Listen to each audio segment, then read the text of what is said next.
வந்து பார்த்தா மூட்டை கிள்ளி பார்த்தா வெறும் வெள்ளி காசு, வெள்ளி நாணயம். மூட்டை தள்ளிக்கின்னு இதை தட்டி விட்டாரு, போயிடுச்சு. மோப்ப சக்தி ஜாஸ்தி ஒட்டகத்துக்கு. அது மோப்பம் முடிச்சுன்னா அந்த கரெக்டா அவங்க கிட்ட போயிடுச்சு.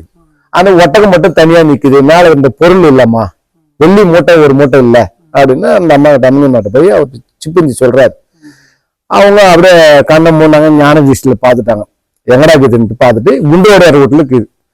இவன் என்ன பண்ண, இந்த பையனை கூட்டின்னு வந்து அந்த பொண்ணு பொருள் அந்த எல்லாத்தையும் தூக்கின்னு போய் நடுவிட்ட பறிச்சு உள்ள தள்ளி மொழிவிட்டான்.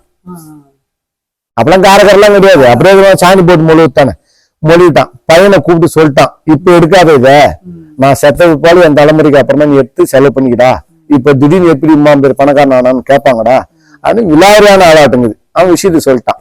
இந்த அம்மா உடனே திருப்பி நடராஜ சர்வீஸ் தான் அங்கிருந்து நேரம் இங்க வராங்க. யார் வீட்டுக்கு? குண்டோடையார் வீட்டுக்கு வராங்க. நைட்டு இரவு 12 மணி அவங்க வர்றப்போ. அப்ப இவங்க கூப்பிடுறாங்க, அவரை என்னன்னு கூப்பிடுறாங்க, குண்டோடையார்னு கூப்பிடுறாங்க. ஏன்னா பேர்லாம் தெரியும், அவங்க ஞான லிஸ்ட்ல பார்த்த கண்ணம்னா கொடுத்துட்டாரு அவர் ஞானம். கூப்பிடுறாரு. அவர் என்னன்றா அந்த ஊர்ல பெரிய மனுஷன், என் பேரை சொல்லி கூப்பிடுற அளவுக்கு யாரு இந்த ஊர்ல கத்துட்டு வெளியே வந்து கவுத்தாரு. இவங்க ஒரு சித்தர் எப்படி இருப்பாங்க, தலைமுடியா ஜடாமுடி, இந்த காதல மூக்கல எதுவுமே இருக்காது. வந்து பார்த்த உடனே யார் பிச்சைக்காரி இன்னத்துக்கு எப்படி பிச்சை போடுவாங்கன்னு கேக்குறான். யாரு? குண்டோடையார் கேக்குறாரு. அதுக்கு இவங்க சொல்றாங்க, நான் பிச்சை எடுக்க வரல, சிவஞ்சோத்து நடுவுட்டுல இருக்குது, அதை குடுத்துனா நான் எடுத்துன்னு போயிடுவேன்டான்றாங்க. இவன் இல்லவே இல்லைன்னு வாதாடுறான்.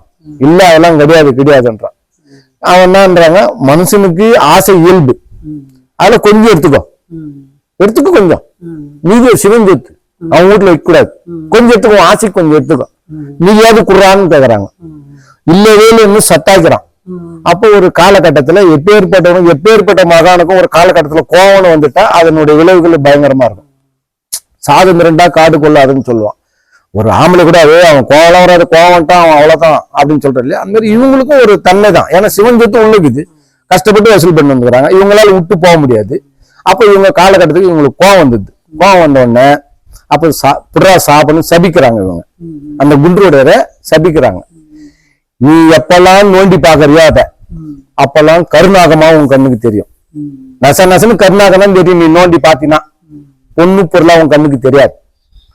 அடுத்தது உம்புறது